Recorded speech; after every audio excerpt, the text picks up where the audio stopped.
This is Scott the Fix-It Guy. Our goal with our videos is to empower you to be able to do the repairs on your own and save a whole lot of money and also get that great feeling of having fixed it by yourself. Today we have a Whirlpool oven with the F3-E2 error, and almost always this is due to a bad temperature sensor. These are really easy to replace, just take you a couple of minutes. So this type of range just slides out, so I'm just gently pulling it out away from the cabinet. And then I'll reach in from the back, I'll unplug it, and I just have to remove, I think it's only 4 Phillips head screws to get off one of the panels. So here's the screws we're going to remove. And you can get this temperature sensor online, they're pretty cheap. This will take you only about 15 minutes, you'll be done.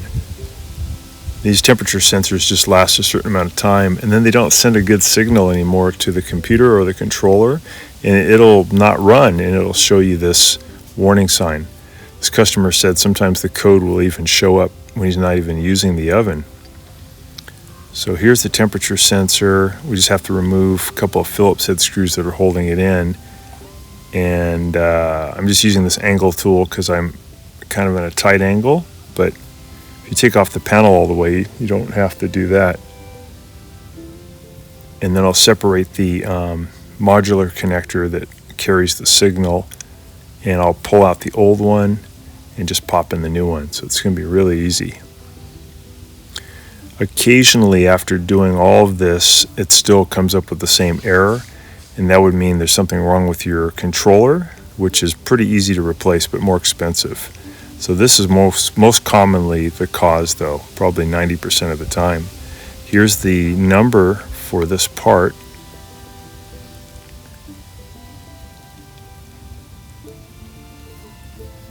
Going to go ahead and open that up. I think there's even cheaper. This is the Whirlpool original equipment. I think there's even cheaper aftermarket ones. I think this was like $60, but I've seen them for like $15. I think the original equipment, though, is probably the way to go. So we're going to go ahead and put these 2 Phillips head screws that are holding it on. Keep those tight. When you turn it back on, it's going to say PF for power failure, and all you have to do is press the cancel button to get rid of that, and then you should be able to do a bake cycle right away.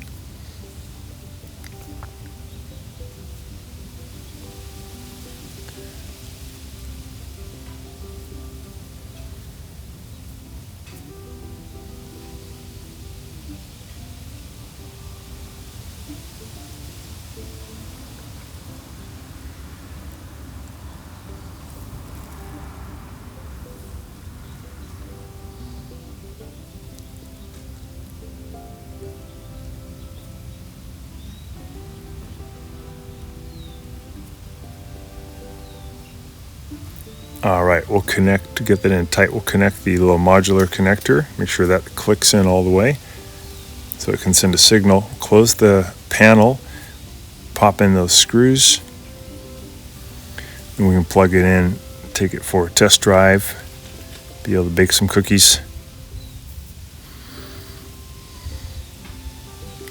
So really 2 things can cause that code, almost always it's the temperature sensor or maybe the controller.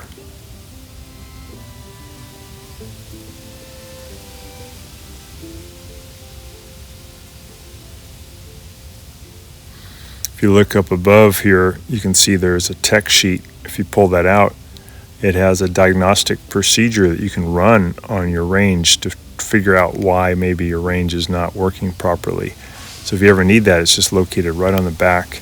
As technicians, we always like to put those back when we're done, so I think it's good to do that too, to help a future technician.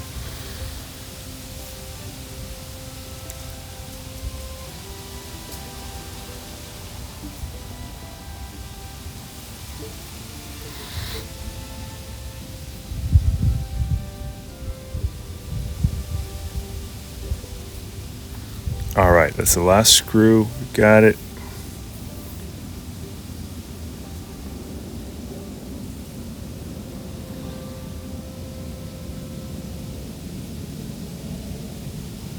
Oh wait, one more here. And we're just going to gently carefully get it back in to the cabinet. We gotta be careful though that we don't smack the nice granite countertops. So we're gonna plug it back in, just carefully as you start this back in so you don't smack anything.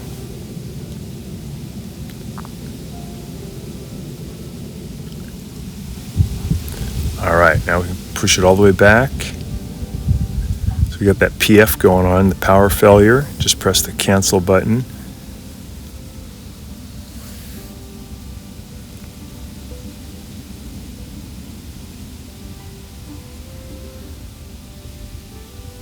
All right, press bake, start, and you're back in business.